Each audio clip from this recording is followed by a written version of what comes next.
on the Siberian permafrost.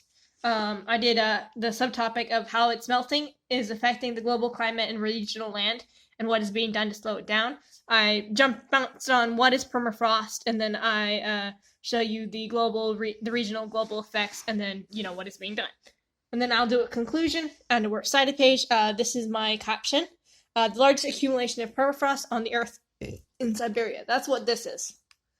So, let's get into it. This is a diagram of permafrost.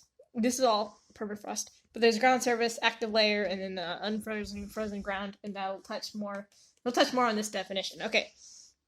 So the definition of permafrost from vanishing ice, glaciers, ice sheets, and rising seas defines permafrost as perennially frozen ground is soil, sediment, or rock that stays below 0 degrees Celsius. Garments 58. And this is a more detailed diagram of permafrost using a photo. This is the active layer. This is ice wedge. This permafrost is all permafrost. And then simpler terms. To put it more simply, permafrost is ground, snow, or ice that stays frozen all year round for at least 2 years. Because of the rise in global temperatures, permafrost is melting or becoming impermanent. This is causing major problems for the regional land around the permafrost and the globe itself, which I'll touch on in the next slides. So, one of the problems is the giant sinkholes in the regional area. Detective mapping and gas emission craters on Yamal and the Gaidan peninsulas in western Siberia writes that subterranean accumulation of methane beneath or within ice-rich permafrost can create mounds on the land surface. Once overpressurized by methane, these mounds can explode or eject frozen ground, forming a gas crater. And then here are some pictures of these craters, and these are dumb humans visiting the Siberian sinkholes and doing so recklessly. Here they are climbing it like a mountain, taking pictures of it to the bottom of the depths, and they're just not really caring about how these were formed. They're very dangerous to be around. So this is important because these sinkholes matter, because these sinkholes are just sprouting up seemingly out of nowhere. They aren't just falling ground, they are explosive, they are huge, and the gases the sinkholes are releasing affect the global environment.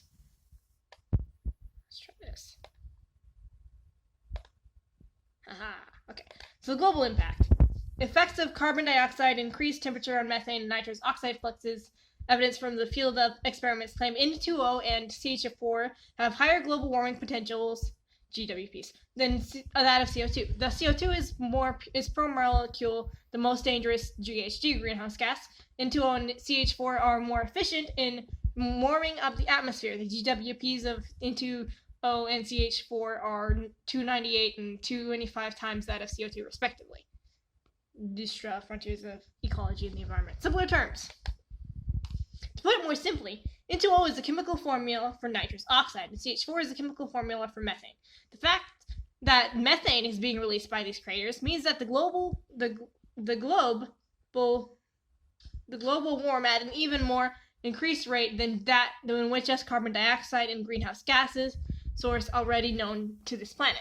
The methane gases will be more difficult to get rid of in the long run, so it's best to try to put a stop to these eruptions while we still can. And that's what these people are doing here when they're what is being done about it.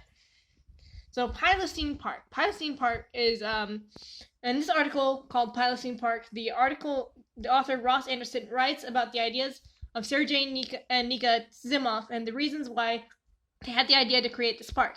He writes, research suggests that these grasslands will reflect more sunlight than the forests and shrubs they replace, causing the Arctic to absorb less heat in the winter. Short grass and animal-trampled snow will offer scant insulation, enabling season's freeze to reach deeper into the Earth's crust, cooling frozen soil beneath, and locking one of the world's most dangerous carbon loads, dioxide loads, into a thermodynamic vault. So a little further in depth. What's happening now and what's happening in the future. Right now, Ziko Zimov is doing most of the heavy lifting by trampling snow using a small tank.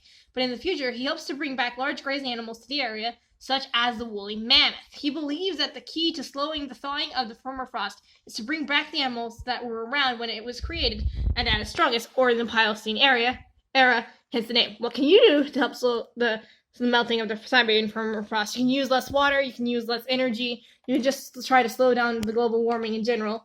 And so, conclusion, take it back to home. In conclusion, human geography has started to destroy the Siberian permafrost and the Earth in general, but some humans in Siberia who actually care are working hard to reverse the effects with some ideas that are a little out there, but drawing attention in news stations, papers, magazines, and people everywhere. So you can do your small part to help the stop global warming too. Here's my works cited pages, images, text, more text, and that's it. So stop it.